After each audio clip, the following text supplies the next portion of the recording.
Wenzangu tulikuwa kule Mbwinde, tukaja Kongoloni, leo tupo Ifakara.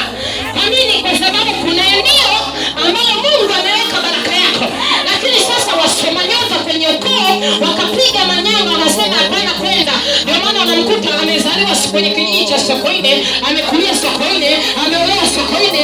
Familia wenzangu, mbona sina kazi? Kama wana familia wenzangu, ndugu yangu, Mungu huwa anaangalia kama wanadamu. Sikiza hapa, alikuwa Daudi, mtu ambaye alisaliwa kama ambavyo vilimsumbua, lakini sasa Bwana anasema mimi siangalii kama wanavyoangalia wanadamu. Wewe acha kujiangalia, eti mbona sina kazi kama kuchukua